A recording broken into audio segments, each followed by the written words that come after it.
सरकार द्वारा चलाई जा रही सॉवरेन गोल्ड बॉन्ड स्कीम अब बंद हो चुकी है और अब आप इसमें निवेश नहीं कर पाएंगे। भारतीय रिजर्व बैंक द्वारा जारी किया जाने वाला एसजीबी निवेशकों के लिए एक शानदार इन्वेस्टमेंट टूल था। एसजीबी में निवेश करने वाले लोगों को डिजिटल यूनिट दी जाती थी। एसजीबी की एक यूनिट 24 कैरेट वाले 1 ग्राम गोल्ड के बराबर होती है।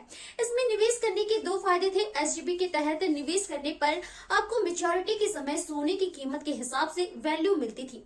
इसके साथ ही आपको निवेश की गई राशि पर 2.5% का सालाना ब्याज भी मिलता था।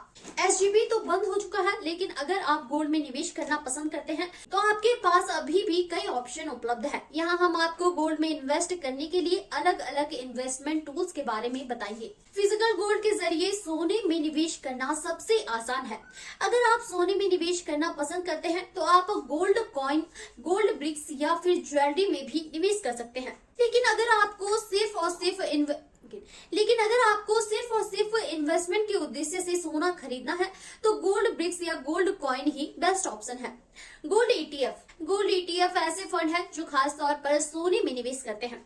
गोल्ड ईटीएफ को एक्सचेंज पर खरीदा और बेचा जा सकता है। गोल्ड ईटीएफ पूरी तरह से सोने की कीमतों पर आधारित है, यानी सोने का भाव बढ़ेगा या घटेगा तो इसके भाव में भी उतार चढ़ाव होगा। गोल्ड ईटीएफ की खरीद पर 0.5% या इससे भी कम का ब्रोकरेज चार्ज लगता है।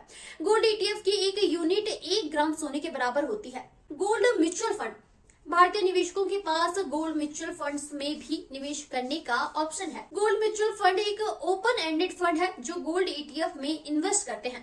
बाकी म्यूचुअल स्कीम की तरह गोल्ड म्यूचुअल फंड का भी एनएवी होता है। एनएवी के आधार पर ही निवेशकों को गोल्ड म्यूचुअल फंड की यूनिट दी जाती है।